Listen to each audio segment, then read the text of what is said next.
Consumer protection act 2019 received the ascent of the president on 9 अगस्त 2019। 2019 में act आया, president ने ठप्पा कभी लगाया, कितने तारीख को, एग्जैक्ट डेट क्या है, 9 अगस्त 2019 को।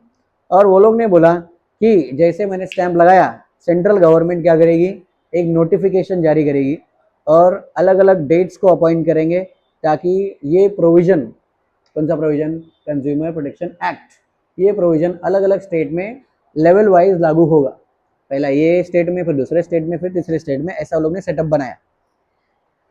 And any reference in such provision to the commencement of this act shall be construed as reference to the coming into force of that provision।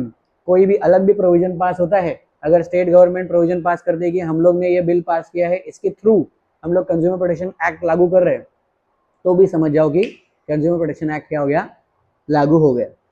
Central government ने सबसे पहले कंज्यूमर प्रोटेक्शन एक्ट को 24 दिसंबर 1986 में ही ला दिया था, उसको एक बार वो लोग ने बातचीत करना शुरू कर दिया था।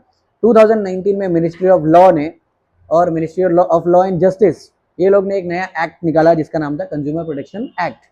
लेकिन बातचीत कब से चालू था, 1986 से शुरू था कि कंज्यूमर लोग को बचाने के लिए कानून आना चाहिए, क्योंकि पहले भी हम लोग ने कल बात किया था, सेल ऑफ गुड्स एक्ट आया था 1930 में, फिर 1955 में एक एक्ट आया, एसेंशियल कमोडिटीज एक्ट, फिर 1956 में एक साल बाद फिर से एक एक्ट आया, standard weights and measures act, फिर 1969 में 13 साल बाद और एक एक्ट आया, bureau of Indian standards act, फिर 2006 में एक एक्ट आया, कौन सा, food safety and standards act, फिर 2013 में एक एक्ट आया, कौन सा, नेशनल फूड सिक्योरिटी एक्ट, और उसके बाद आखिर में 2019 में आया consumer protection act.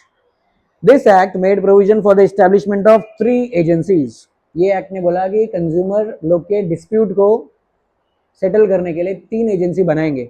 Agency number 1 district commission, agency number 2 state commission, agency number 3 national commission. ये 3 एजेंसी वो लोग ने सेटअप किया। और इसका एपेक्स बॉडी, मतलब सबसे तीनों भी बॉडी लोग का लीडर कौन रहेगा, नेशनल कमीशन। अगर आपको स्टेट कमीशन में तकलीफ है तो नेशनल कमीशन के पास जाओ, नेशनल कमीशन ने जो बोल दिया बात खत्म। The act covers all complaints with relevant merchandise or services and unfair trade practices। इसमें कौन सी कंप्लेंट आप डाल सकते हो, पहला कंप्लेंट मर्चेंडाइज वाला, मर्चेंडाइज मतलब कोई भी चीज परचेस किया उसको लेके कुछ भी कंप्लेंट है, कंज्यूमर प्रोटेक्शन एक्ट का नाम लेके कंप्लेंट फाइल कर दो।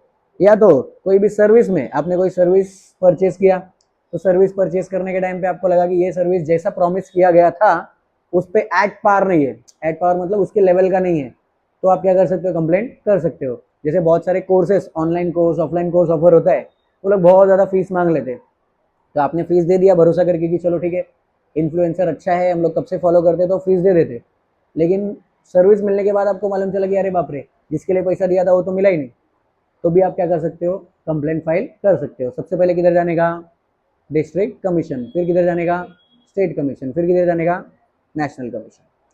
चलो एक